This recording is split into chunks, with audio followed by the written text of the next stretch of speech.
Oke, kita eh, apa namanya? Lanjut lagi ya. Oke, tadi sampai mana? Hmm, Oke, tadi udah dapat ya ketika yang naik, money demand naik untuk tujuan transaksi dan berjaga-jaga, akibatnya R naik, value of money naik, dan juga price level turun. Oke, sekarang latihan soal kedua. Kita bicara tentang kebijakan moneter ekspansif. Kalau kebijakan moneter ekspansif tadi tujuannya apa? Naikin jumlah uang beredar ya. Jumlah uang beredar mau kita naikin. Jumlah uang beredar naik artinya apa? Artinya money supply naik, ya kan? Kita kalau bikin apa namanya demand money supply artinya money supply naik. Berarti dia geser kemana? Dia akan bergeser, dia geser ke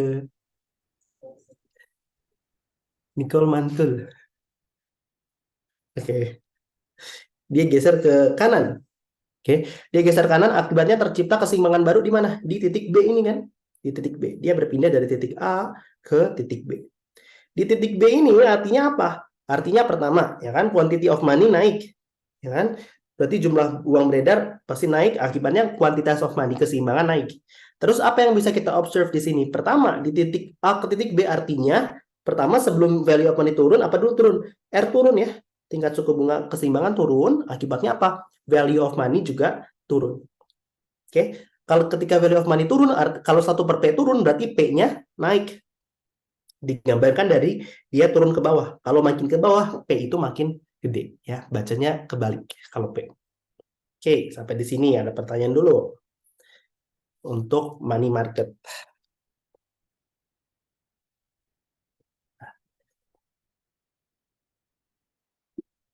Oke, kalau belum ada, kita masuk ke mana namanya? Kita masuk ke materi terakhir. Itu bicara tentang loanable funds. Ya, oke. Sebelumnya ya, loanable funds itu kita bicara tentang apa sih? Kita bicara tentang pasar dana pinjaman. Pasar dana pinjaman itu menghubungkan antara apa? Orang yang punya kelebihan dana dan butuh dana.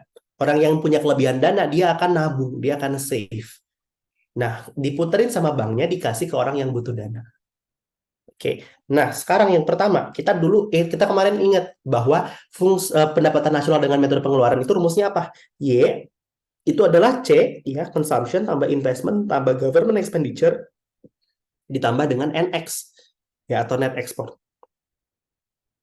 Nah, di UTS ini kita masih mengasumsikan bahwa perekonomiannya sifatnya tertutup. Dia tidak terlibat dalam perdagangan nasional, secara otomatis nilai ekspornya, net ekspornya nol. Kita bisa hapus NX-nya. Nanti setelah UTS, teman-teman akan belajar yang sifatnya open economy. Itu lebih susah lagi. Oke, kita bahas yang close dulu. Ya, kita bahas dari dasar. Nah, sekarang gue akan modifikasi persamaannya. C-nya gue geser ke kanan, G-nya juga geser ke kanan, ke kiri, sorry, supaya menyisakan I-nya sendiri di ruas kanan. Maka Y min C min G sama dengan I. Oke, Y min C min G ini ya itu disebut sebagai S atau savings. Ya, berarti S sama dengan I investment. Berarti tadi loanable funds itu menggambarkan apa sih? Menggambarkan orang yang punya kelebihan dana ya yang akan menabung savings dengan orang yang butuh dana tadi untuk investasi, untuk beri barang modal ya investment. Ini adalah suatu persamaan S sama dengan I. Oke, nah S sama dengan I ini adalah sama-sama fungsi dari suku bunga, ya kan? Tadi kalau suku bunga naik, orang-orang mau save lebih banyak. Kebalikannya, ketika suku bunga naik, orang-orang mau investasi, mau minjem duit lebih sedikit. Ya, tapi dia sama-sama fungsi dari suku bunga. Nah, ini kalau kita bentuk dalam suatu pasar, dia sama-sama mewakili dua kekuatan besar. Ada supply dan demand kan di setiap pasar. Supply-nya siapa? Supply berarti orang-orang yang mau menawarkan uang, yang mau menawarkan dana pinjaman. Berarti orang-orang yang mau save. Ya, jadi savings itu mewakili supply dan investasi adalah orang-orang yang butuh, yang mendemand, ya, yang mendemand dana pinjaman. Itu adalah investment. Maka sekarang kita akan bikin kurvanya nih. Kita akan bikin kurvanya. Kurvanya bentuknya apa namanya? Sumbunya gimana? Berarti kita pengen melihat ya kan, pasar itu kan selalu P sama Q ya. Berarti ini Q, ini P, ya kan? Ini Q-nya kita perjelas, Q dari loanable funds atau dana pinjaman, P-nya kita ganti dari harga dari dana pinjaman apa? Suku bunga, ya kan? Oke, ini ada demand for loanable funds, dan ini adalah supply for loanable funds. Oke, Demand itu tadi menggambarkan apa? Investment ya. Investment. Sementara S itu tadi menggambarkan saving. Oke, ketemu di sini maka terciptalah suku bunga keseimbangan. Oke, dan juga si apa namanya tadi namanya? Dan juga dan ini adalah kuantitas loanable funds keseimbangan. Oke, sorry. Nah, savings itu gua perjelas lagi di sini. Itu disebut sebagai national savings. Kenapa harus dipakai kata national? Karena S itu adalah sebetulnya dibagi dua lagi. Ada yang disebut sebagai private savings dan juga public savings. Oke, apa sebetulnya itu private dan public? Private itu adalah simpanan masyarakat dan public savings itu adalah apa namanya? Public savings itu adalah pemerintah. Nah, dari segi masyarakat, orang itu nabung dapat dari mana sih? Pendapatan dia dikurangi dengan seluruh yang dia konsumsi, seluruh konsumsi dia dikurangi dengan dia bayar pajak ke pemerintah berapa. Itu disebut sebagai savings, ya kan? Sisa dana dari dia punya pendapatan berapa dikurangi dengan dia konsumsi berapa dan dia bayar pajak berapa, dia akan simpen. Maka private savings itu adalah Y min C min T. Sementara public savings itu dari segi pemerintah. Tabungan pemerintah tuh dapat dari mana? Pemerintah bisa nabung kalau pendapatan lebih gede daripada pengeluaran dia. Pendapatan pemerintah itu apa sih? Tax, ya kan? T dikurangi dengan public saving pengeluarannya dalam bentuk government expenditure. Jadi T min G. Oke, sekarang kita akan satukan. Artinya national savings itu adalah private savings ditambah dengan public savings.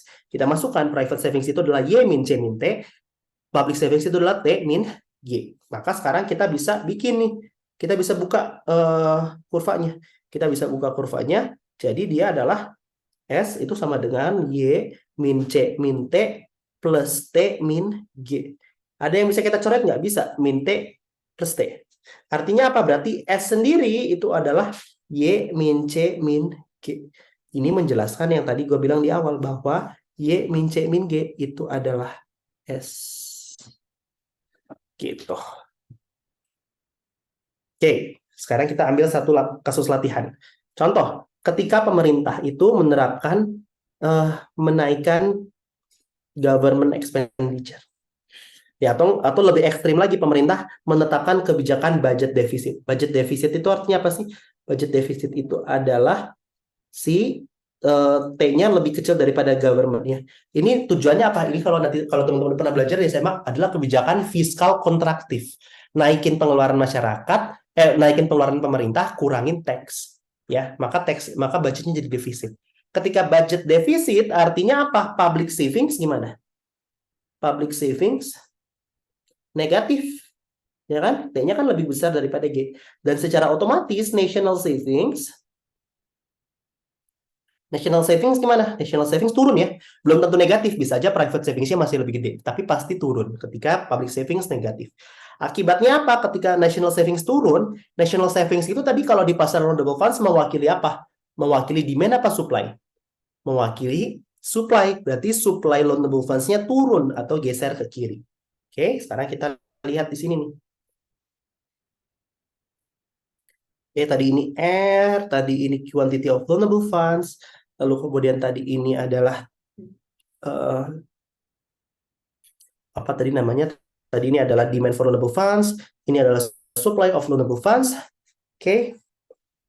Ketemu di sini adalah R keseimbangan dan di sini adalah Q keseimbangan. Tapi sekarang S-nya geser ke kiri karena tadi ada budget deficit. Jadi dia geser ke kiri. Sorry, kok demand yang geser? Supply ya, supply-nya geser ke kiri. Supply loanable funds baru dia geser ke kiri, akibatnya apa? Keseimbangan baru tercipta di titik baru yang merah ini, sehingga R-nya naik, ya kan? Quantity of loanable funds turun. Ya, jadi kalau ketika supply of loanable funds turun, yang kita bisa observe paling utama itu adalah si R-nya naik. Nah, R-nya naik. Tadi ketika R naik, ya, kalau suku bunga naik, investasi gimana? Jadi costly kan? Ketika R naik berarti investasi akan turun. Karena berinvestasi jadi biayanya gede karena suku bunganya tinggi. Berarti kita bisa menangkap kesimpulan bahwa ketika pemerintah menetapkan budget defisit, dampaknya adalah penurunan dalam investasi. Nah, ini disebut sebagai crowding out effect.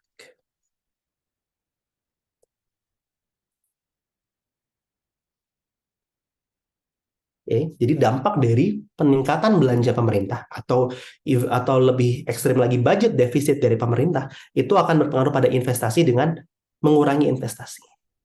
Karena apa? Dananya banyak teralihkan karena dana pinjamannya, ya kan, dana yang dipinjam lebih sedikit karena public savings berkurang. Akibatnya investasi juga lebih sedikit yang tercipta. Disebut sebagai crowding out effect, pada keluar investasinya. Gitu. Oke, ini untuk materinya seharusnya sudah mencakup semua untuk materi UTS. Ada pertanyaan dulu sebelum nanti kita coba latihan soal.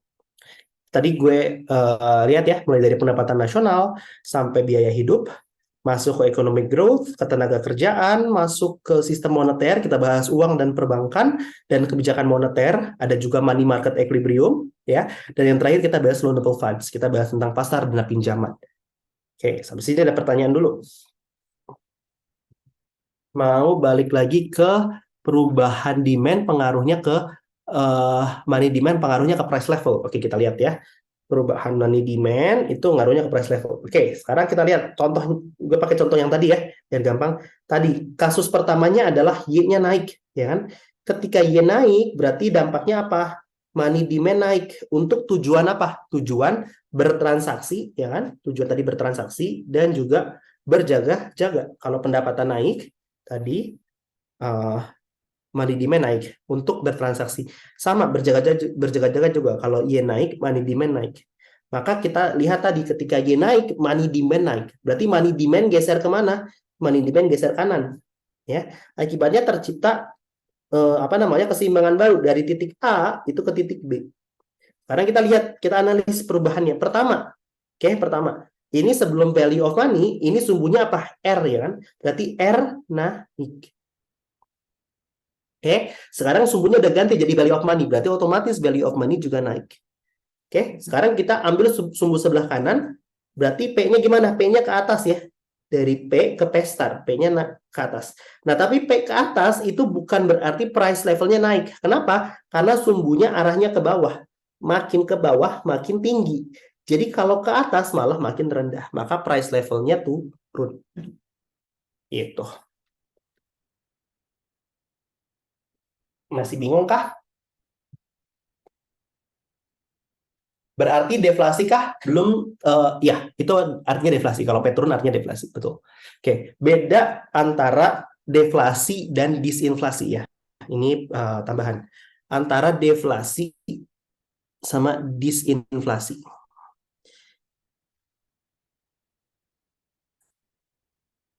Oke, deflasi itu artinya gini, dari 3% itu misalnya jadi minus 3%. Tapi kalau disinflasi dari 3% jadi 2%. Tangkap nggak bedanya di sini? Jadi deflasi itu artinya minus. Kalau kalau inflasinya negatif artinya dia deflasi atau harga-harga barang turun. Tapi kalau disinflasi harga-harga barang masih naik tapi dengan kenaikan yang lebih sedikit. Itu disinflasi. Ya. Oke. Di sini ada pertanyaan dulu. Ada lagi?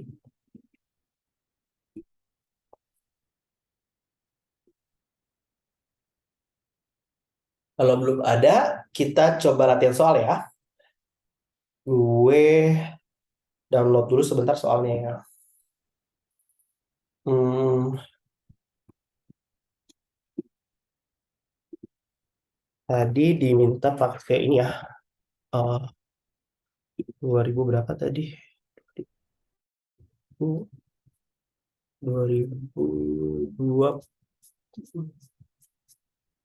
2020 2021 ya. Oke, wait, gue buka dulu. PE2 pengantar ekonomi 2.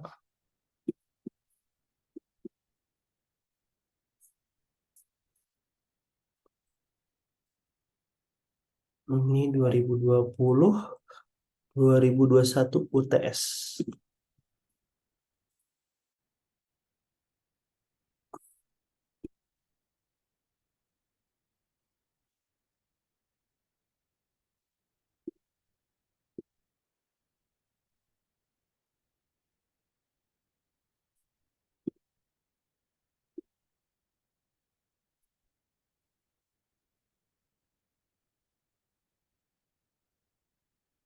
Oke, kita coba kerjain beberapa soal yang eh apa namanya? Eh,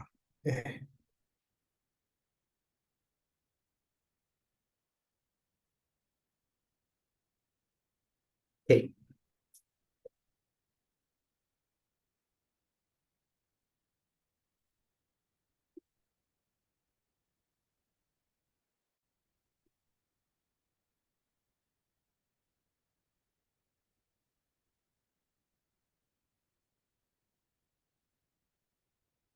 eh, gue izin ke toilet bentar ya.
Oke, kita lanjut lagi ya. Oke, mulai dari soal pertama ya. Great Depression dalam perekonomian AS pada tahun 1930 itu jadi pendorong pendorong pendorong bagi perkembangan teori ekonomi makro. Yang pernyataan berikut yang benar kecuali. Oke. Sebelum masuk ke sini tadi ada yang belum gue jelasin yaitu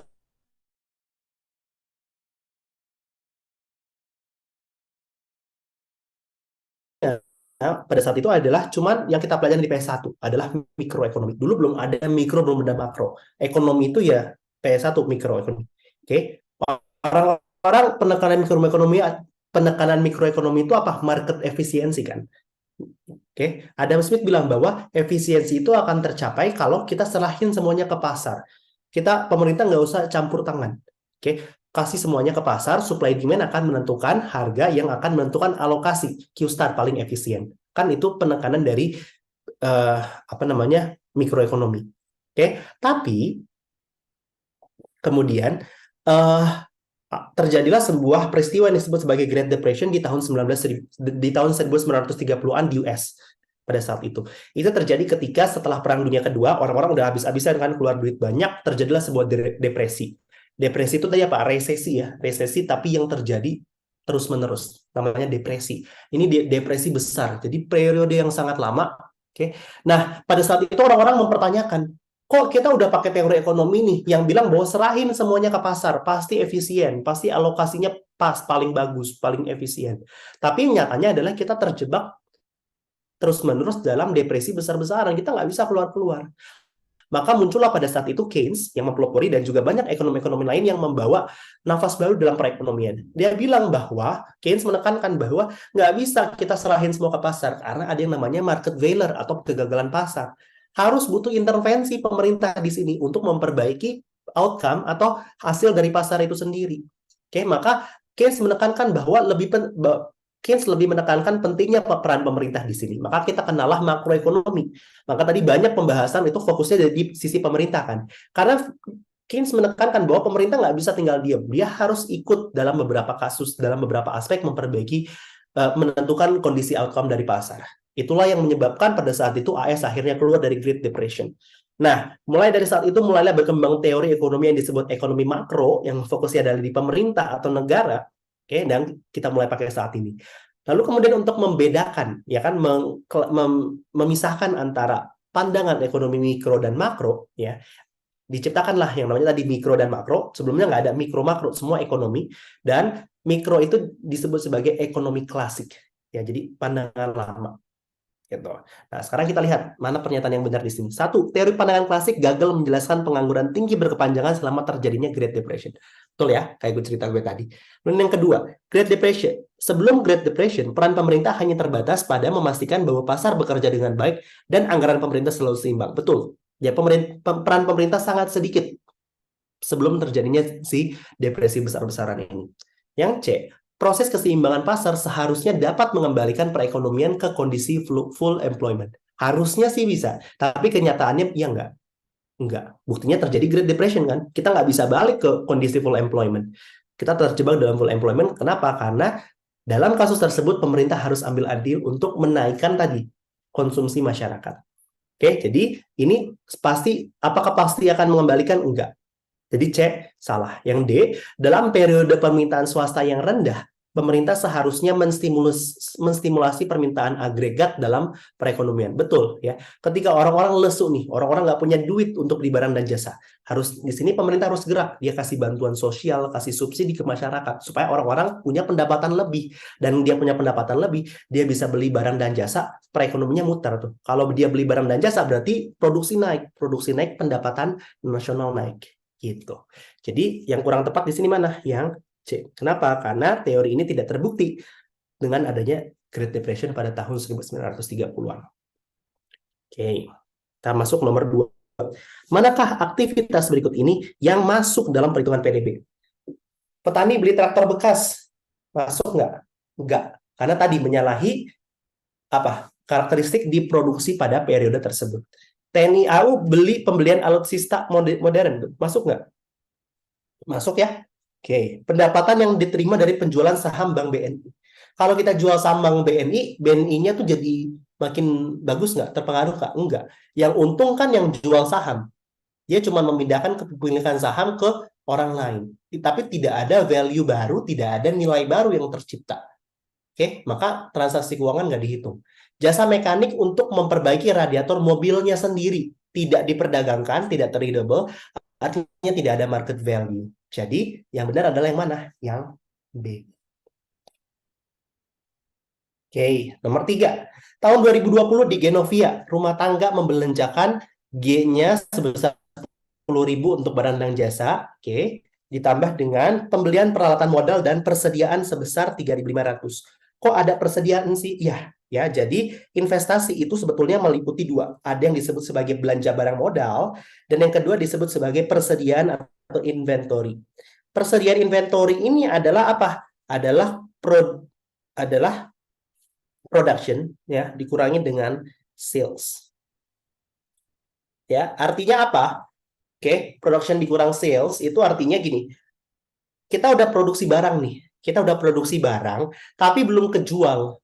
Tapi sebetulnya barang tersebut walaupun belum kejual dia punya nilai dia punya nilai pasar karena memang mau dijual, dan apa namanya? Karena memang mau dijual punya nilai pasar, dan memang itu barang diproduksi, ada nilai baru yang tercipta, tapi memang belum kejual aja.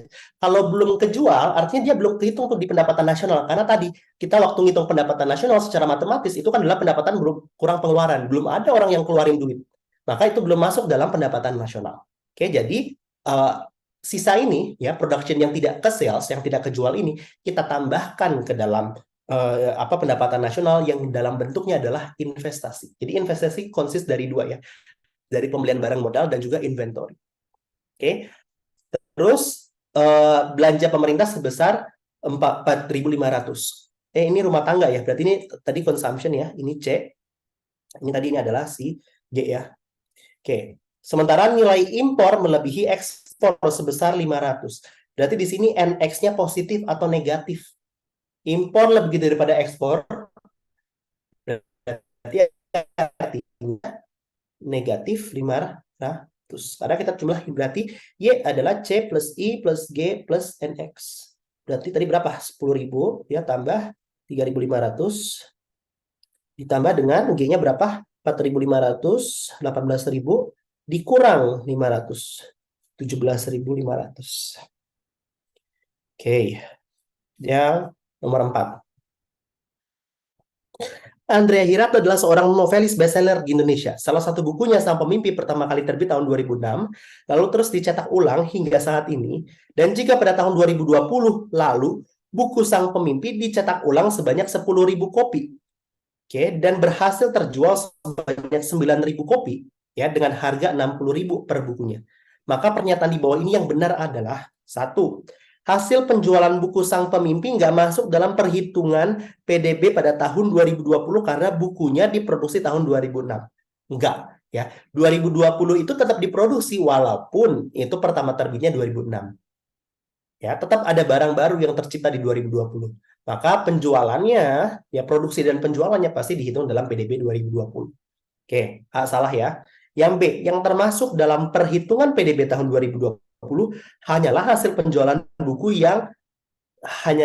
penjualan buku senilai 9.000 kopi dikali 60.000. Benar nggak? Tadi gue sempat bilang bahwa yang nggak kejual juga masuk dalam PDB dalam bentuk apa? Inventory. Ya, jadi sebetulnya ya, walaupun 1.000-nya nggak kejual, dia juga dihitung dalam PDB. Maka sebetulnya PDB-nya adalah yang diproduksi sebesar 10.000. B salah. Yang termasuk dalam perhitungan PDB adalah nilai seluruh produksi buku sebesar 600 juta karena 1.000 kopi yang tak terjual masuk dalam penambahan inventory dan ikut diperhitungkan pula dalam PDB tahun 2020. Betul ya? 4C betul. Kontribusi penjualan buku terhadap PDB tidak dapat dihitung karena informasi biaya produksi buku dan keuntungannya tidak diketahui. Ini di soal diketahui. Jadi D salah. Maka yang betul adalah yang C. Oke.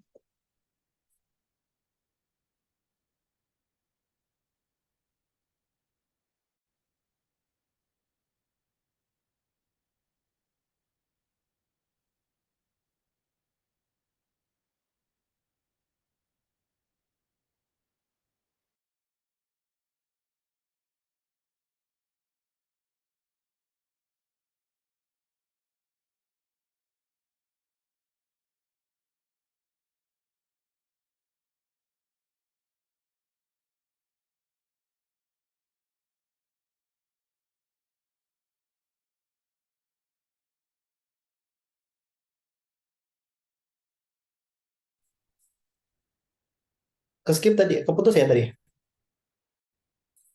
Iya. Oke. Tadi terakhir sampai di ini gue off cam deh biar internet lancar ya. Tadi sampai di mana terakhir? 4 udah semua kebahas belum?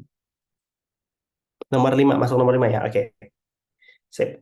Nomor 5. Kabarin gue nanti kalau gue ke skip lagi keputus lagi ya. Oke. Andi membeli jersey dari klub Liverpool secara online langsung dari LFC Store di Inggris. Mana pernyataan yang benar terkait dengan transaksi tersebut? Mana yang benar di sini?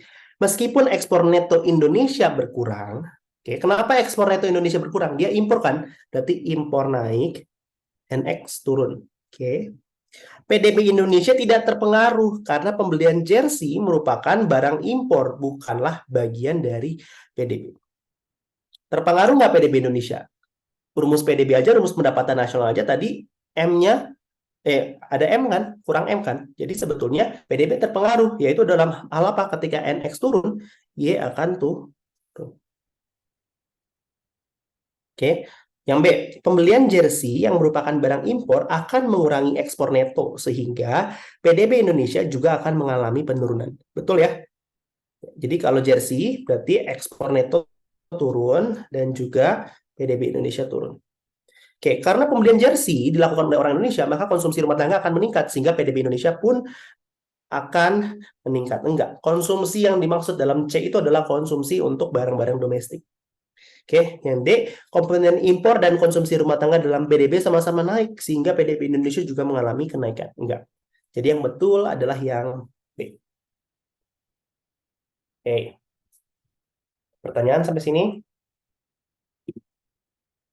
Oke, belum ada. Kita masuk nomor 6. Secara langsung, kenaikan harga mesin produksi akan menyebabkan dia pertama, ngaruhnya ke IHK atau PDB deflator. Ingat bahwa IHK tadi perspektifnya adalah fokusnya adalah di segi konsumen. Sementara deflator, ya kan, itu dia fokusnya dari segi production. Karena kita pengen ngitung GDP itu adalah ngitung produksi. Tapi dengan deflator kita bisa memanipulasi, kita bisa mentransformasi jadi untuk melihat perubahan harga. Nah, mesin produksi ngaruhnya kemana? IHK atau deflator? Deflator ya.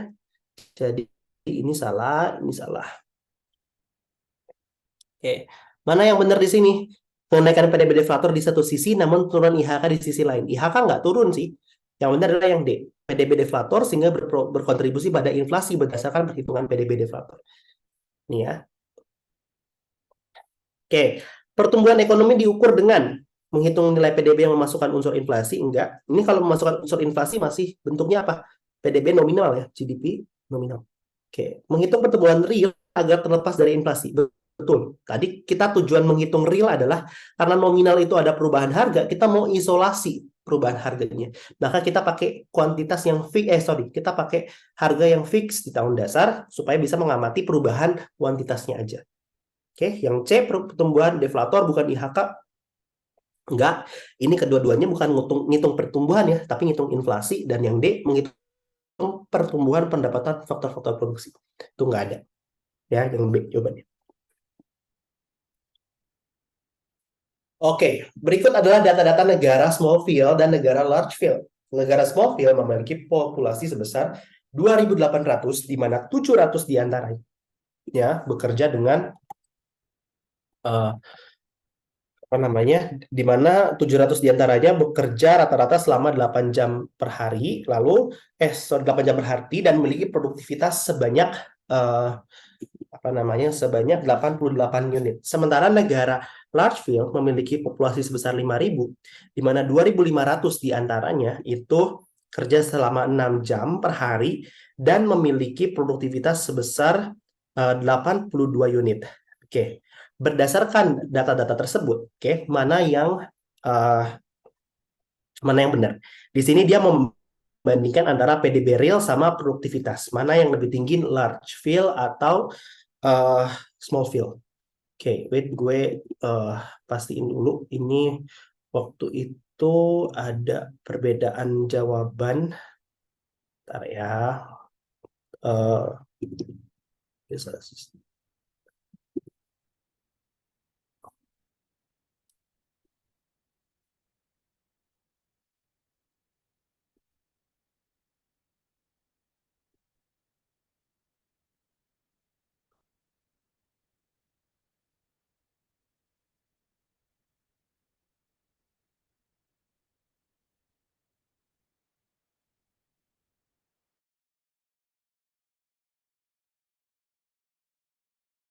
itu kita bisa lihat ya, kalau misalkan small field, ya, ini kita bahas produktivitas dulu ya. Produktivitas, siapa yang lebih tinggi produktivitasnya itu adalah si 88 sama 82 unit, berarti lebih gede si small field ya, S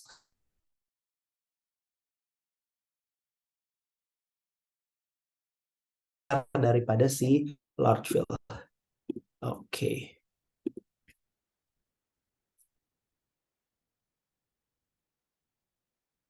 Nah, tapi kalau kita mau lihat si PDB real itu adalah, oke, kita mau hitung PDB real itu adalah berarti produktivitas itu kan adalah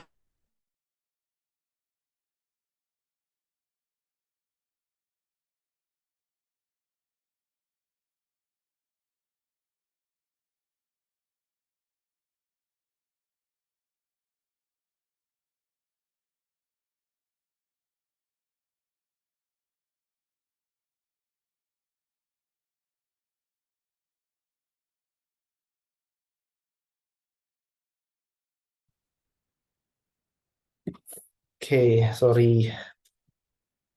Eh, udah kedengeran kas? Ini gue.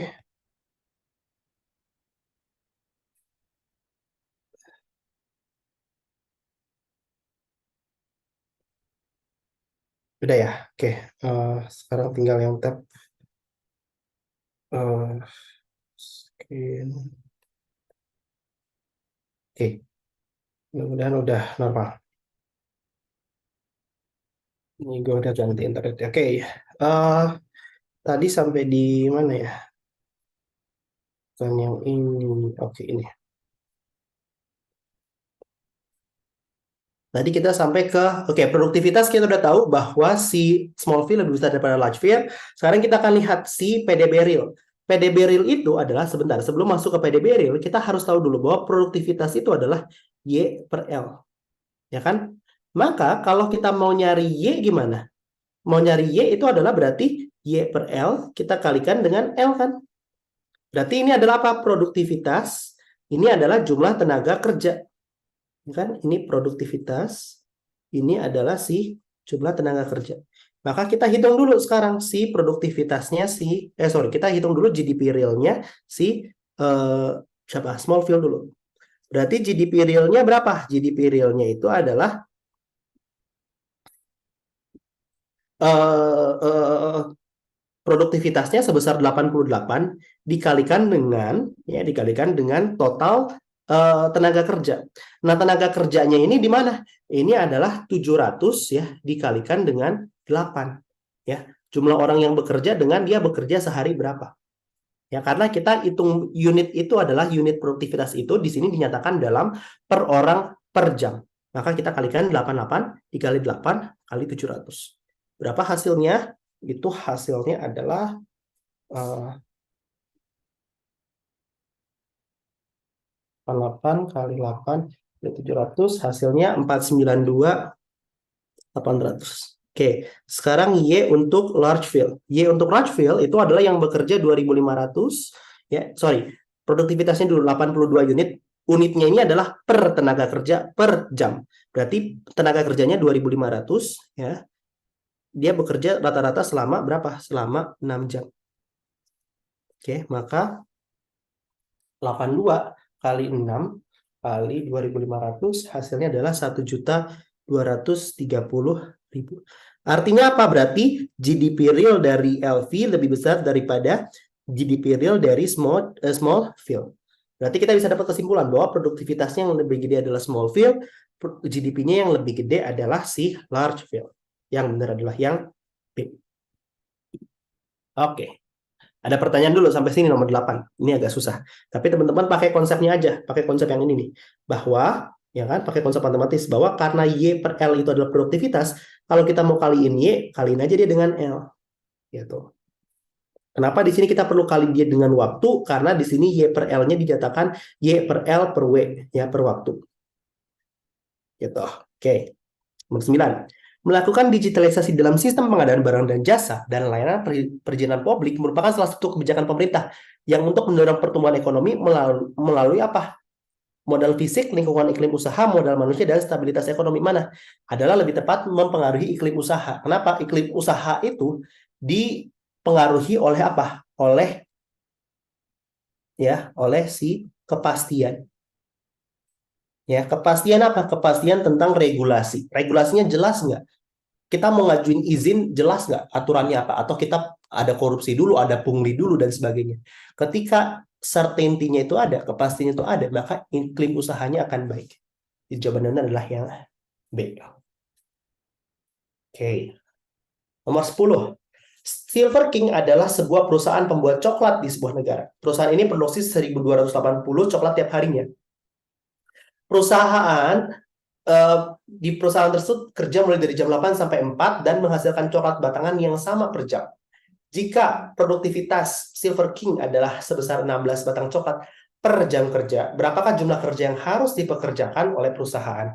Berarti gimana di sini tadi? Q-nya itu adalah 1.280. Oke, sementara dia kerjanya itu ya W-nya itu adalah sebesar working hour-nya sebesar 8 sampai 16 berarti 8 jam. Oke, maka kalau dia produktivitasnya adalah 16 batang, ya maka kalau Y per L, kalau misalkan produktivitasnya itu adalah, ya ini produktivitas itu adalah 16 batang per jam kerja, berarti per jam kerja dia produksi berapa? Dia akan produksi, sorry, bukan per orang per jam kerja, dia produksinya 16 ya. Tapi kalau per orang, berarti per hari, dalam satu hari dia akan produksi berapa? Berarti dia produksi 16 dikali dengan jumlah jam dia kerja. Berarti berapa? Dia produksi 16 kali 8 adalah 128. Ketika Q-nya adalah 1280, maka kalau kita mau kali jumlah pekerja, kalau kita mau cari L-nya, berarti adalah Q dibagi dengan berapa per orangnya yang bisa dihasilkan. Berarti adalah 1280 dibagi 128. Hasilnya adalah 10. Oke, lanjut. Nomor 11. Misalkan ada 3 negara dengan perekonomian tertutup yang lokasinya berdekatan, yaitu Hastina, Mandura, Ayodhya. Pemerintah Hastina itu menarik pajak lamsam sebesar 40 triliun serta melakukan transfer sebanyak 20 triliun dan belanja barang sebanyak 30 triliun. Oke, ini gue bikin dulu. Mulai dari Hastina ya. Hastina. Oke, dia mengenakan pajak lamsam, berarti T-nya itu adalah 40. Oke, transfer payment ya, TR, transfer payment-nya itu adalah sebanyak 20. Oke, belanja barang jasanya adalah sebesar 30. Di Mandura, akumulasi tabungan swasta ya. Sekarang di Mandura, akumulasi tabungan swasta itu tercatat sebesar 60 triliun. Sementara investasi mencapai USD 40 triliun. Akumulasi tabungan swasta itu apa sih? Private savings itu apa? Y min C min T. Berapa? Hasilnya adalah 60. Sementara pengeluaran investasinya sebanyak 40. Berarti I-nya itu sama dengan 40. Oke. Pada saat yang sama, PDB Ayodhya adalah sebanyak 300 triliun. Ya, sekarang kita Ayodhya. Oke. Ayodhya itu PDB-nya itu adalah sebanyak 300 triliun. Y-nya itu adalah 300. Sementara konsumsi agregatnya, C-nya adalah 180 dan investasinya adalah sebanyak 90 triliun. Diketahui pula bahwa penerimaan pajak yang terkumpul di Ayodhya adalah sebanyak USD 60 triliun. Berarti T-nya adalah 60. Oke, dan pemerintah melakukan transfer sebanyak USD 20 triliun. Berdasarkan informasi tersebut, oke, dapat disimpulkan adalah dia nanyanya adalah defisit anggaran belanja. Defisit anggaran belanja itu adalah apa? Defisit itu adalah T min G. Kita akan cari satu-satu dulu. Oke, di sini T min G-nya berapa? T min G-nya adalah 40 dikurangin 3. Iya, 40 dikurangin 30. Hasilnya adalah 10. Oke. Lanjut. Sekarang di sini ada Y min C min T 60, I-nya sama dengan 40. Oke. Tadi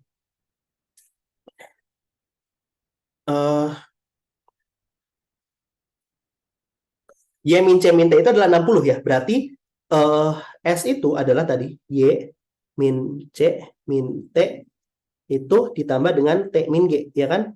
Ini tadi mewakili national savings, ini tadi mewakili si private savings, ini tadi mewakili si apa namanya? Ini tadi mewakili si public savings. Oke.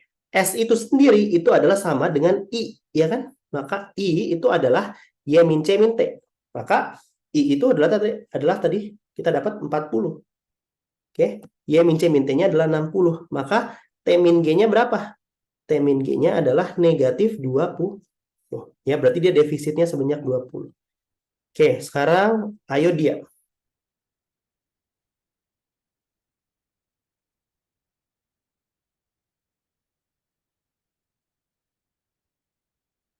Oke, ayo dia. Ayo dia itu dia penerimaan pajak yang terkumpul di Ayodhya adalah sebanyak 60, sementara pemerintah melakukan transfer sebanyak 20. Oke, dari sini, oh ini bukan G ya, sorry, ini adalah si TR. TR-nya adalah transfer payment-nya adalah sebesar 20. Oke, kita masukkan dulu. Ini berarti kita bisa proses jadi apa? Ini kita bisa proses dia jadi Y itu adalah C plus I plus G. Y-nya adalah tadi 300, ya kan? C-nya berapa? C-nya itu adalah 180 tambah I-nya 90 tambah G-nya. Maka G-nya sendiri adalah berapa? 180 tambah 90, ya. Berarti G-nya dapat sebanyak 30. Otomatis berarti T min G ya itu adalah 60 dikurangin 30. Hasilnya adalah 30.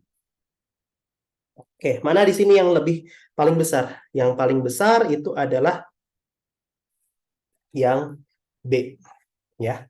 Ini di sini gue kurang tahu kenapa jawabannya, kenapa dia merahin yang A, tapi kalau di kunci jawaban itu maksudnya yang B.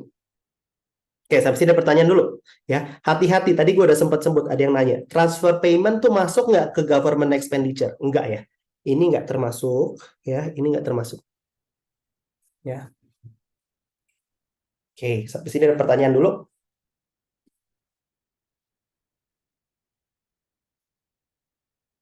Oke, nomor 12. Misalkan pemerintah memilih untuk memberlakukan kebijakan yang menurunkan insentif menabung. Oke, kalau insentif menabung berarti demand atau supply loanable funds-nya yang turun. Menabung itu adalah demand atau supply di loanable funds. Dia adalah si supply. Berarti apa namanya? Jawaban yang betul adalah si akan menggeser kurva penawaran loanable funds ke kiri karena SLF-nya tuh, ya. Jawaban yang benar adalah yang B. Apa yang akan menyebabkan supply loanable funds-nya itu bergerak, moving? Hanya R. Ya, jadi ya SLF ya dan demand LF itu moving, ya, itu jika dipengaruhi oleh R. Tapi kalau shifting itu dipengaruhi oleh faktor selain R. Oke, ya. Nomor 13. Pernyataan di bawah ini benar kecuali rata-rata tingkat pengembalian pada saham lebih tinggi dibandingkan obligasi. Namun saham juga memberikan risiko yang tinggi dibandingkan obligasi. Betul ya? Ini prinsipnya adalah apa? High risk, high return.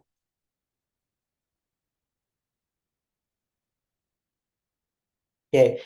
Orang-orang yang cenderung menghindari risiko mungkin masih mau mengambil risiko memegang saham selama rata-rata tingkat pengembalian atas saham tersebut cukup tinggi dan dapat mengompensasi risiko tersebut. Betul ya. Kalau lu ditawarin return yang tinggi dan bisa mengkompensasi risiko, ya kan? Kalau saham kan kemungkinan harga jatuhnya tinggi ya. Tapi kalau misalkan returnnya lebih tinggi, dia akan mau. Oke. Yang C, diversifikasi tidak mampu menurunkan risiko investasi di pasar modal. Betul atau salah? Salah ya. Justru diversifikasi menurunkan risiko. Kenapa? Ini apa namanya? Kalau tadi high risk high return, ini diversifikasi slogannya apa? Don't put your eggs in a basket. Ya, jangan taruh telurmu dalam satu keranjang. Karena kalau satu keranjang itu jatuh, habis semua telurmu. Tapi kalau misalkan ada beberapa keranjang, satu keranjang jatuh, kamu masih punya telur yang lain. Gitu. Yang D, untuk menurunkan risiko, banyak investasi yang bernilai kecil akan lebih banyak dibandingkan sedikit investasi meskipun bernilai besar. Betul ya? Ini disebut sebagai apa? Kita investasi kecil-kecil tapi banyak. Ini adalah diversifikasi. Oke. Ada pertanyaan di sini? 14. Akibat pandemi COVID-19, Rudy diberhentikan dari perusahaan tempat ia bekerja dalam 10 tahun terakhir. Sejak saat itu, Rudy tidak lagi mencari pekerjaan. Berarti dia tadi kategorinya apa? Namanya discourage workers. Berarti dia apa? Bukan pengangguran lagi, tapi dia sudah tergolong apa? Sebagai angkatan kerja. Maka mana yang benar di sini? BPS akan menggolongkan Rudy sebagai pengangguran dan ia termasuk dalam angkatan kerja. BPS akan menggolongkan, tidak menggolongkan sebagai pengangguran walaupun ia termasuk dalam angkatan kerja. Enggak juga, tidak menggolongkan sebagai pengangguran dan tidak termasuk ke dalam angkatan kerja. Betul ya, D. Ya. Jadi kalau discourage workers itu bukan pengangguran lagi, tapi dia adalah bukan angkatan kerja. Oke, sampai sini ada pertanyaan. Nomor 14.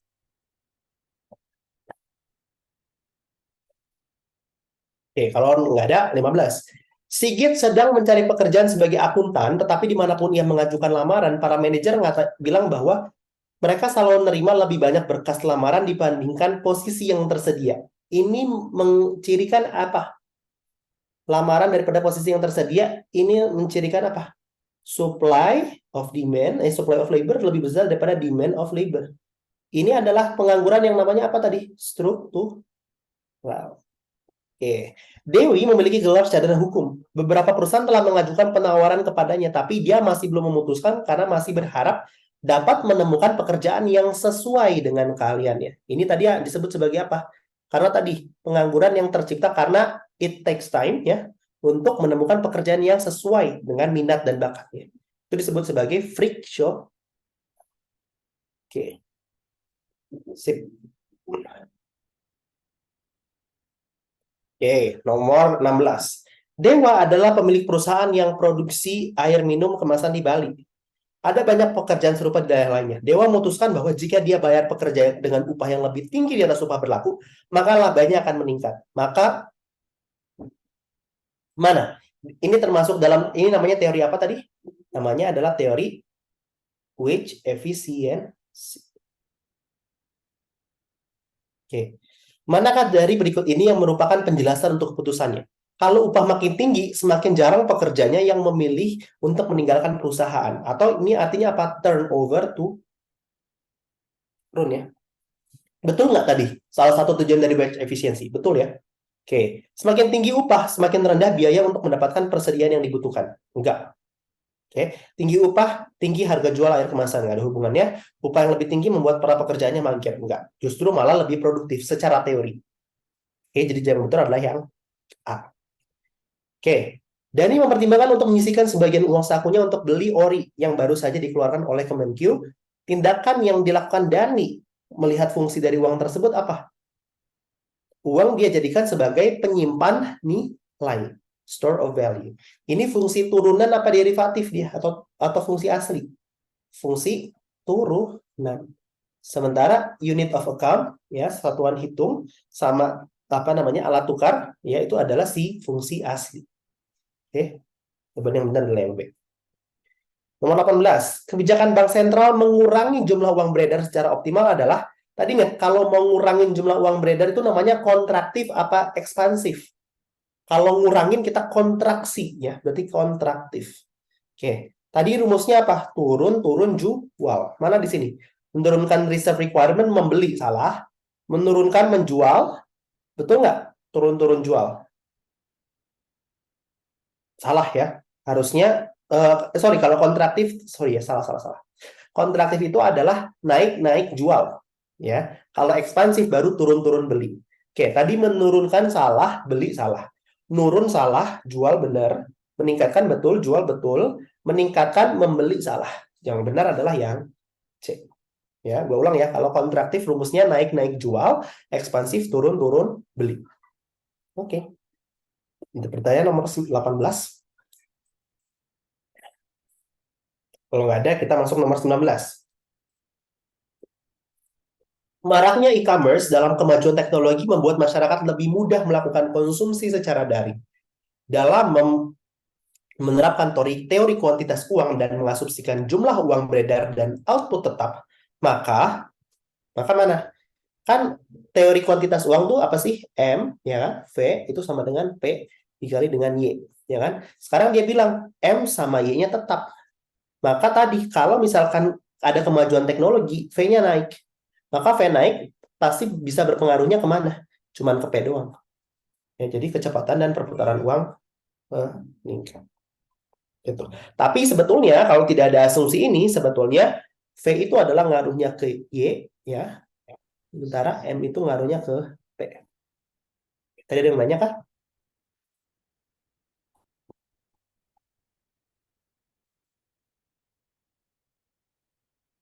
Ada? Oke, Gue mau nanya deh. boleh. Berarti kalau misalnya dianggap M sama Y-nya itu stagnan, kalau V-nya berubah berarti P-nya selalu ngikutin V. P-nya selalu kalau sorry gimana? Kan ini M sama Y-nya dianggap apa namanya diem kan, apa Betul. stagnan kan. Betul. Terus berarti kalau V-nya berubah, itu P-nya bakal selalu ngikutin perubahan V. Betul, karena ada apa? Ada sama dengan di sini kan. Kalau ini naik, pasti ini naik. Yang mungkin naik apa? Cuman P. Oke, oke, thank you. Oke. Ya, gitu.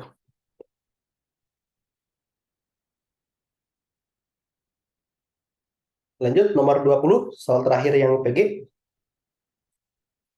Apabila jumlah uang beredar, apabila bank sentral meningkatkan jumlah uang beredar, maka penyesuaian inflasi dan suku bunga nominal dalam jangka panjang itu berdasarkan Fisher Effect adalah, oke, Fisher Effect tuh bilang gini.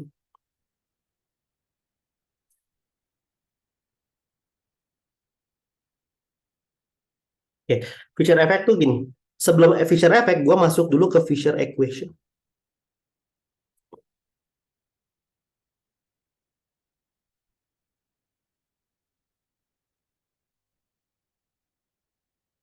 Oke, Fisher Equation itu adalah bilang gini, bahwa suku bunga real itu adalah suku bunga nominal dikurangi dengan inflasi. Oke, maksudnya apa? Suku bunga nominal itu adalah suku bunga yang di-display. Ya, kalau lu naruh duit di obligasi, dibilang menghasilkan return-nya adalah 7%. Itu adalah nominalnya. Tapi secara real, apakah duit lu berkembang 7% setiap tahun? Enggak. Kenapa? Karena nilai uang juga turun. Apa yang menyebabkan nilai uang turun tadi? Value of money turun karena inflasi. Semakin tinggi inflasi, nilai uang makin turun. Makanya dia hubungannya negatif terhadap si suku bunga real. Jadi, suku bunga real itu adalah suku bunga nominal dikurangi dengan inflasi. Oke, nah Fisher Effect itu bilang apa? Fisher Effect itu bilang gini, dalam jangka panjang, ya, ketika terjadi inflasi, cara untuk mempertahankan suku bunga real, caranya gimana?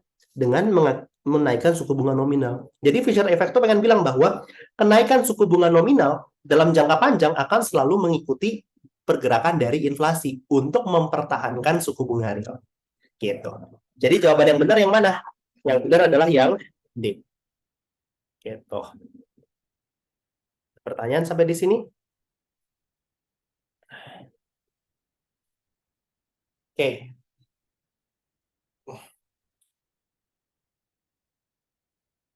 Kita lihat nomor 2 ya.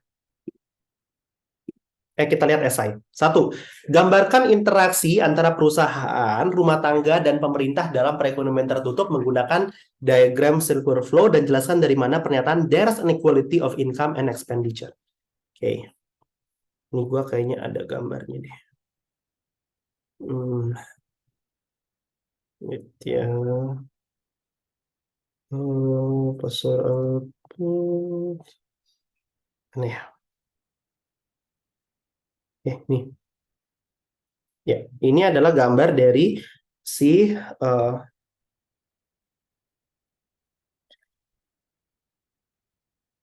Oke, ini adalah gambar dari circular flow ya. Nah, nih teman-teman lihat bahwa di setiap panah itu selalu ada dua jenis, ya kan? Ada yang aliran uang dan ada aliran barang. Oke. Nah, ini menggambarkan menggambarkan bahwa pendapatan akan selalu jadi pengeluaran. Kenapa? Contoh, ya kan? Lu beli barang, ya kan? Berarti dari RTK melalui pasar output ke rumah tangga pemerintah. Oke. Nah, rumah tangga konsumen keluar apa? Keluar duit dong buat beli barang dan jasa. Sementara ya si rumah tangga produsen ya kan akan terima duit untuk pembelian barang dan jasa. Artinya apa? Kalau kita lihat dari suatu perekonomian, yang keluar akan sama dengan yang pendapatan. Ya, jadi ini mau mengimplikasikan bahwa apa? Bahwa ada suatu konsensus yang bilang bahwa income akan selalu sama dengan expenditure. Oke, jadi artinya apa? Baik menggunakan GDP, perhitungan dengan metode pendapatan atau pengeluaran atau produksi juga nilai GDP secara teori itu akan menghasilkan nilai yang sama. Tapi secara realistisnya mungkin enggak. Kenapa? Karena menghitung pendapatan nasional enggak segampang itu. BPS itu punya orang-orang yang memang secara khusus bisa menghitung pendapatan nasional. Yang mereka belajar tentang perhitungan pendapatan nasional karena enggak segampang itu, ya. Dan tambahan lagi, mana yang lebih banyak dipakai? metode perhitungan apa? Yang banyak dipakai adalah income dan juga si production approach. Kok income? Expenditure ya, metode pengeluaran dan juga si income. Sorry. Ngaco, expenditure dan juga si production. Ya, yang banyak dipakai itu adalah si expenditure sama production. Kenapa metode pendapatan nasional dengan metode income jarang dipakai? Kenapa? Sulit untuk menanyakan pendapatan dari setiap orang. Banyak orang bilang, gaji itu privasi, ya kan? Nggak mau nyebutin gaji atau cenderung mengurang-ngurangi supaya apa? Supaya nggak kena pajak tinggi, ya kan? Menghindari pajak. Lebih enak nanya lu rata-rata keluar sehari berapa dibandingkan lu sehari dapat berapa, gitu. Nah, production karena memang gampang ngitung berapa jumlah barang yang terjual, gitu. Ya. Nomor 2. Tapi tadi ya, intinya secara teori ya mau pakai metode apapun selalu menghasilkan nilai yang sama. Nomor 2, perekonomian Indonesia terdampak pandemi COVID-19 sehingga mengalami pertumbuhan ekonomi negatif 0,7%. Interpretasikan angka tersebut dan jelaskan bagaimana kesejahteraan masyarakat bisa berdampak. Artinya apa pertumbuhan ekonomi negatif itu artinya apa? GDP tahun ini lebih kecil dibandingkan GDP di tahun sebelumnya. Oke, arti pertumbuhan ekonomi negatif itu ini. Ya, terus bagaimana kesejahteraan masyarakat? Ya, ketika GDP turun, ya artinya pendapatan masyarakat turun. Ya kan, pendapat masyarakat turun, mereka bisa membeli lebih sedikit barang dan jasa. Kesejahteraan mereka turun. Itu. Ya, kalian bisa kaitin dengan inequality atau ketimpangan bahwa ketika pandemi lebih berdampak kepada orang-orang yang miskin. Jadi sebetulnya buat orang miskin pertumbuhan ekonominya itu sebetulnya bisa turun lebih dari 2,7%, tapi tercover oleh pertumbuhan ekonomi negatif buat orang-orang miskin yang mungkin orang-orang kaya yang mungkin turunnya cuma 1%. Gitu. Jadi secara agregat dia 2%. Padahal ini dia masih menyisihkan banyak ketimpangan. Kalian bisa jelasin itu. Oke. Nomor 3. Bacalah potongan berita di bawah ini sebelum Anda menjawab pertanyaan berikut. Over the past decades, bla bla bla bla bla bla. Oke, kalau kalian lihat di sini, faktor-faktor apa yang mendorong pertumbuhan ekonomi yang pesat di Bangladesh? Kaitan jawaban Anda dengan dengan teori ekonomi yang ada. Mana di sini? Dia Bangladesh has transformed economic basket and was leaders in the bloody liberation war, but fast can achieve current nationwide have finished primary. Oke, kita lihat kata kuncinya. Mereka sudah menyelesaikan primary school. Oke, berarti dia apa yang terpengaruh di sini? Human capitalnya meningkat, atau kita juga bisa bilang human capital per labor, ya kan? Ya, human capital per labornya meningkat. Oke, the composition has changed over decades, with industry and service now accounting for the lion's share of the economic output. Oke, dia juga ada peningkatan nutrisi anak, ya kan? Dia juga ada peningkatan kesehatan reproduktif. Itu sama-sama berpengaruh kepada human capital per worker. Ketika human capital per worker tinggi, dampaknya apa? Produktivitas meningkat. Produktivitas meningkat artinya apa? Pertumbuhan ekonomi lebih pesat. Oke, pertumbuhan ekonomi yang disertai dengan better life, apa namanya tadi? Pembangunan ekonomi. Oke, jelaskan apa yang dimaksud dengan catch-up effect. Menurut Anda, apakah hal ini terjadi pada kasus Bangladesh di atas? Terjadi nggak? Terjadi ya. Kenapa Bangladesh itu tadi asumsinya apa? Dia masih negara miskin. Penggunaan inputnya masih sedikit. Ketika kita tambah sedikit inputnya dengan cara tadi, kita primary schools-nya itu naik, ya kan? Child malnutrition-nya kita kurangi, kesehatan reproduktifnya kita naikin, artinya apa? L-nya yang terpakai itu lebih banyak, secara kualitas. Ya kan? L yang terpakai lebih banyak secara kualitas, akibatnya Y naik, karena dia masih, penggunaan L-nya masih sedikit, maka Y naiknya pesat. Makin ke belakang nanti dia akan mengalami law of diminishing marginal return. Oke, sehingga growth-nya makin lama makin kecil. Oke. Nah, tapi ini gue gambarin secara grafis, karena kalau di tahun lalu itu dia minta gambarin grafisnya. Ketika faktor yang mengefek produktivitas naik, itu gambarnya gimana sih? Ini kan L, ini Y ya. Ini fungsi produksi. Oke. Nah, itu dia akan berpengaruhnya jadi si fungsi produksinya geser ke atas. Ini akibat tadi kenaikan dari human capital per labor. Oke, sehingga tadi ketika ya kan tadi di sini dia pakai misalkan satu tenaga kerja secara kualitas, seharusnya untuk pertumbuhan ekonomi normal dia naiknya cuma sampai ke sini aja. Naiknya cuma ke sini. Tapi karena ada peningkatan human capital, dia pindah ke kurva produksi yang baru. Akibatnya di mana? Di sini. Dan naiknya jauh lebih pesat. Tapi makin lama dia juga tetap akan mengalami law of diminishing marginal return. Tapi tadi kalian bisa lihat bahwa ketika ini shifting, maka dia akan memperlambat terjadinya law of diminishing return. Ya, jadi selagi ada peningkatan produktivitas, law of diminishing return itu dapat ditunda. Oke. Ada pertanyaan nomor 3. Oke. Lanjut. Diketahui bahwa PDB negara Garuda adalah 320 triliun. Oke. Ini gue tulisnya di mana? Di sini ya. Y-nya 320. Lalu kemudian pengeluaran konsumsinya 20 triliun. Oke. Pengeluaran pemerintahnya itu adalah 50 triliun. Oke. Tabungan pemerintahnya adalah 20. Tabungan pemerintah apa sih? G min T. G min T-nya itu adalah 20. Oke. Apabila diasumsikan bahwa perekonomian Garuda adalah perekonomian tertutup, hitunglah nilai pengeluaran investasi, penerimaan pajak, tabungan swasta, dan tabungan nasional negara tersebut. Oke, gue pindahin datanya ke bawah.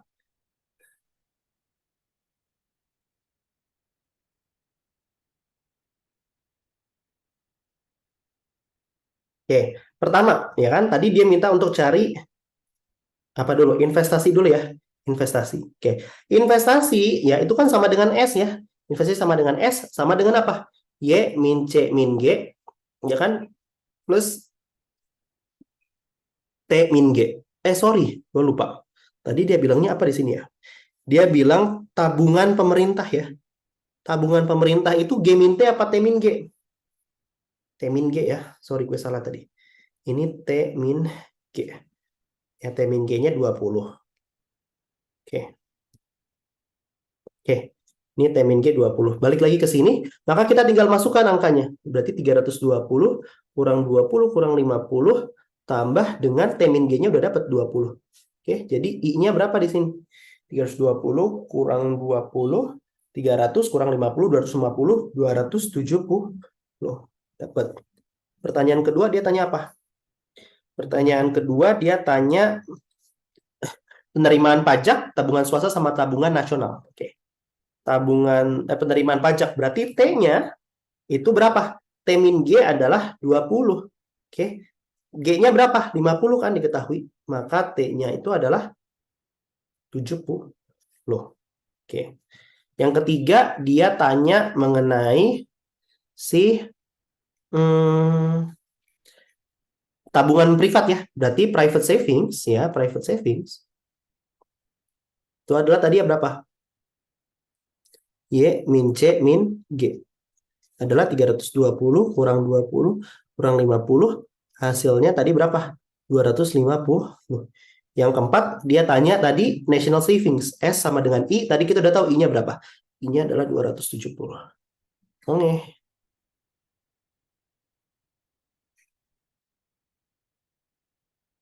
Sorry.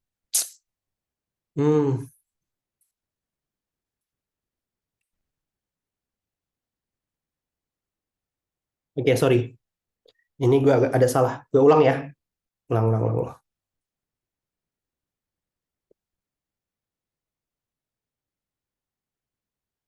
Sorry. Oke, kita mulai dari sini dulu. Ini Y min C min G. Oke, ini T min G ya. Oke. Pertama, dia minta untuk cari si I-nya dulu. Oke. Kedua, dia minta untuk cari si teksnya.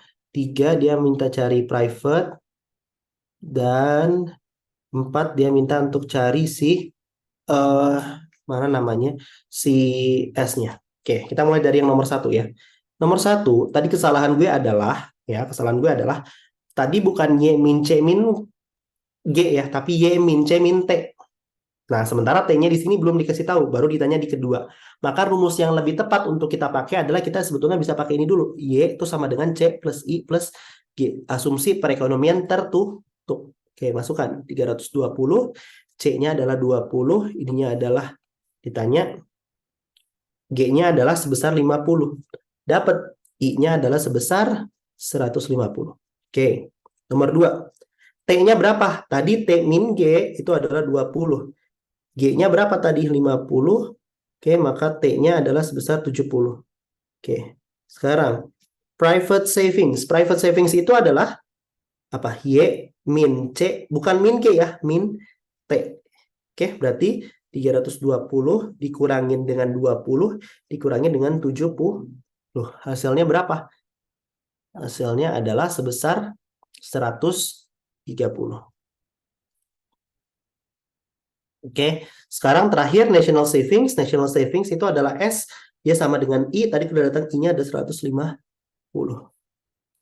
Oke, itu nomor 3. Oke, itu nomor 4. Oke, nomor 5.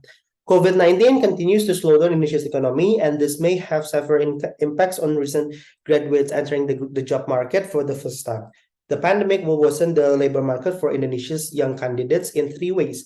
Higher barrier of entry into the job market, long-lasting income levels, and worsening labor conditions. Jelaskan bagaimana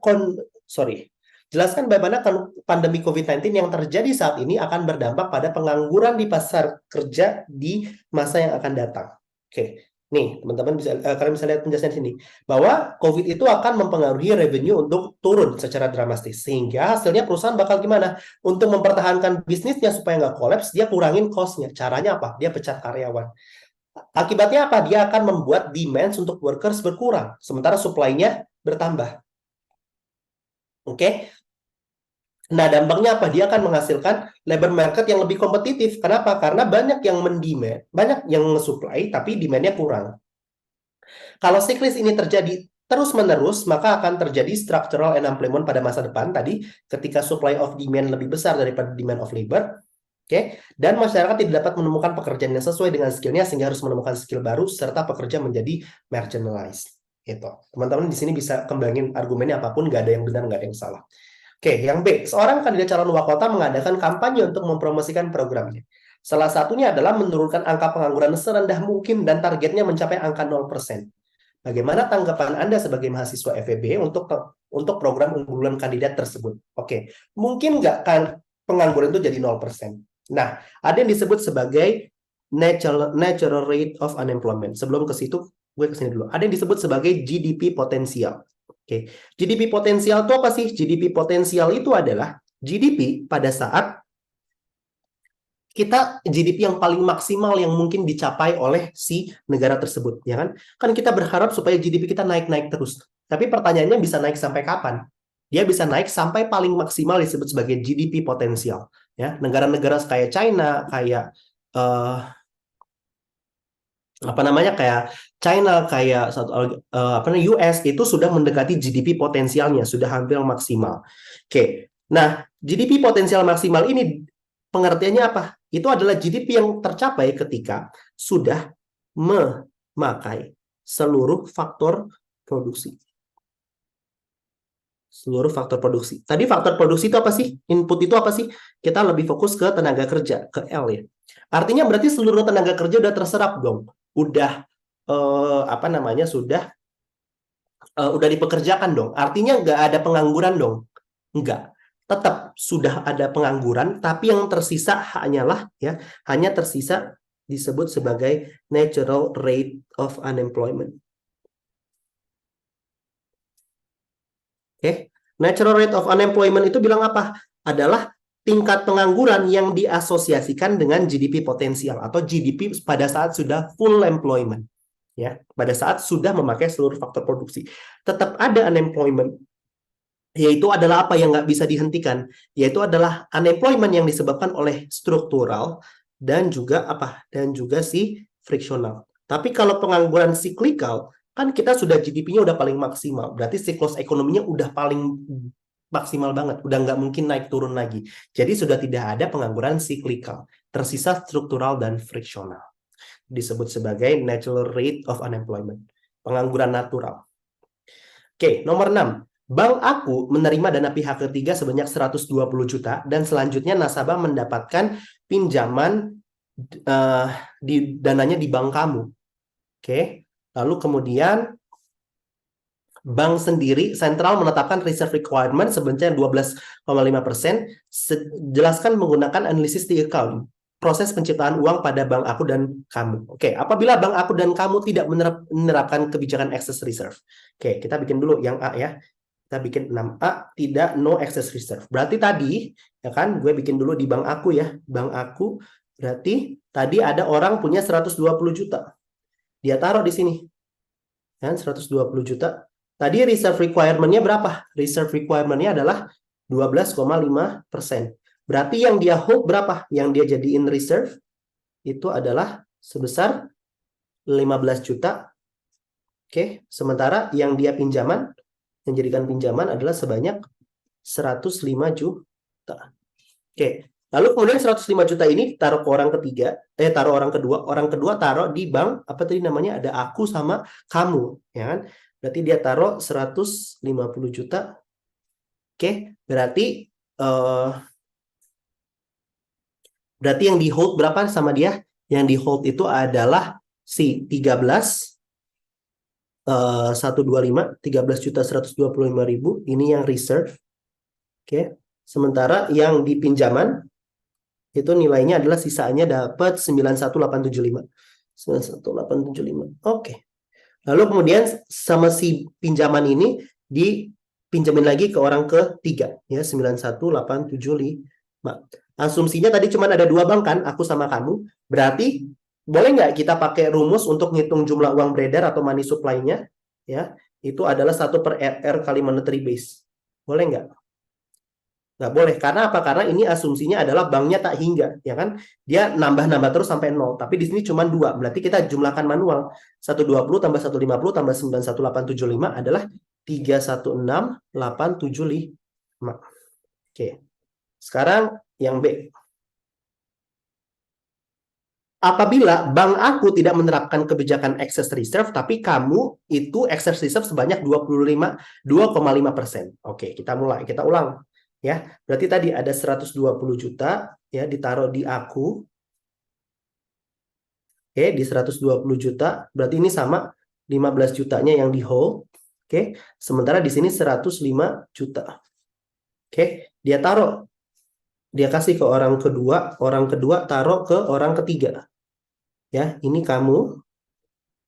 Ya, ini dia 105 juta. Tadi, kalau awalnya kan kita selalu kali dengan 12,5% ya. Tapi tadi di kamu itu ada tambahan excess reserve sebanyak 2,5%. Berarti ini 105 juta kita kali berapa persen? Kali 5% ya, karena 2,5 tambah 12,5%. Berapa hasilnya? Hasilnya adalah 15.750.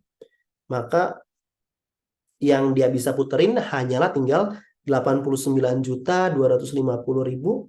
Oke, ini dia kasih ke orang ketiga. Asumsinya berhenti di orang ketiga karena nggak ada bank lagi. Oke, maka total money supply-nya berapa? Total money supply-nya itu adalah, kita jumlahkan manual ya, 120 tambah 105 tambah 89.250. Hasilnya adalah 314.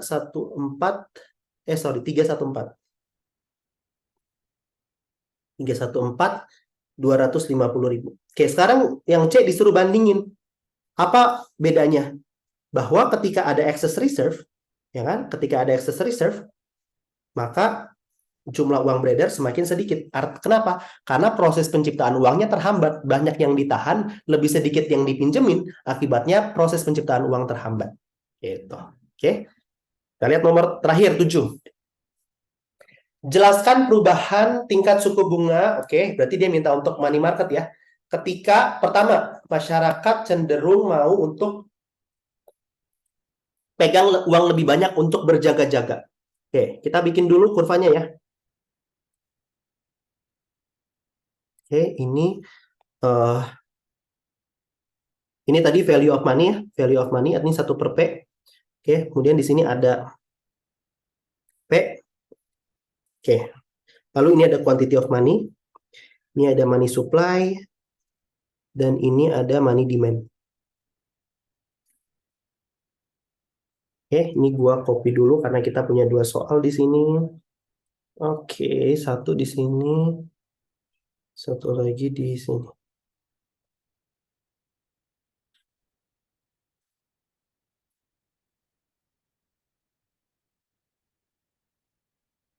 Oke, sip. Kita kerjakan yang A dulu. Apa kasusnya adalah masyarakat cenderung pegang uang lebih banyak untuk berjaga-jaga. Ini ngaruhnya ke money demand apa money supply? Berjaga-jaga termasuk motif memegang uang. Berarti money demand naik. Money demand naik berarti dia ke sini. Kan money demand dia geser kanan, akibatnya tercipta apa? Jadi sekarang kita bisa analisis nih dampaknya. Oke, dampak. Satu, ya. Sebelum jadi value of money, kita bilang apa dulu? R dulu ya. R-nya naik. Oke, sekarang sumbunya kita ganti R jadi value of money. Value of money turun. Naik, sorry. R naik, value of money turun. Value of money naik. Oke, sekarang ini sumbunya ke atas. Kalau sumbu ke atas, ya, ingat bahwa P itu dia arah sumbunya ke bawah ya. Jadi kalau makin ke atas makin tinggi apa makin rendah? Malah makin rendah. Oke, itu yang A. Oke, yang B sekarang. Masyarakat Bank Sentral menjual surat berharga. Menjual ini kebijakan kontraktif apa ekspansif? Ingat kontraktif tuh naik jual. Kalau kontraktif itu money supply-nya naik apa money supply-nya turun? Kita mau ngurangin atau mau nambahin? Mengkontraksi artinya mau menurunkan kan? Menurunkan jumlah uang beredar. Berarti money supply-nya geser ke kiri. Money supply geser ke kiri. Sekarang kita tinggal analisis perubahan yang terjadi. Oke. Ini naik, ini naik. Oke, pertama dampak. Ya, sekarang dampaknya adalah satu, ya kan? Quantity of money-nya berkurang ya. Quantity of money-nya turun. Oke, dua. Sebelum jadi value of money, apa dulu? R dulu ya. R-nya naik.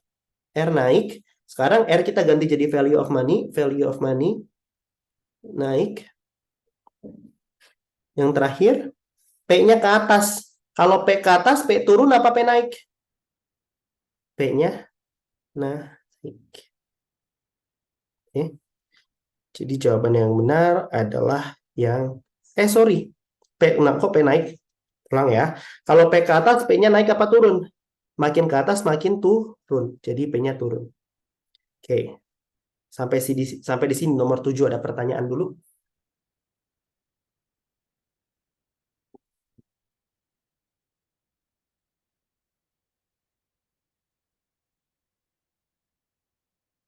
Ada soal lagi kah yang mau ditanyain dulu sebelum kita akhiri? Oke. Jadi gue cukup. Oke. Oke, kita bisa nyimpulin dia deflasi atau disinflasi nggak bisa. Ya, pokoknya kalau kalian itu ngelihat lebih bagus, kalian bilangnya P-nya naik atau P-nya turun aja. Karena deflasi atau disinflasi tergantung dia ini naiknya seberapa atau turunnya seberapa dibandingkan tahun sebelumnya. Supaya kita bisa tentuin dia deflasi atau disinflasi. Gitu. Ya, jadi lebih aman tulisnya P-nya naik atau P turun aja. Ya. Oke, ada lagi kah pertanyaan?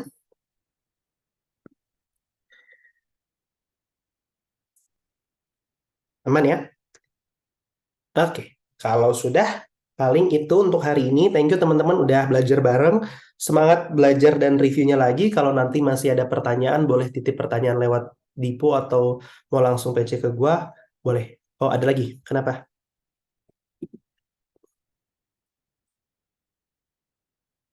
Iya, betul. Nanti gue kirimin filenya lewat Dipo ya. Kalau gue kelupaan nanti minta tolong diingetin aja. Habis ini gue langsung kirim sih.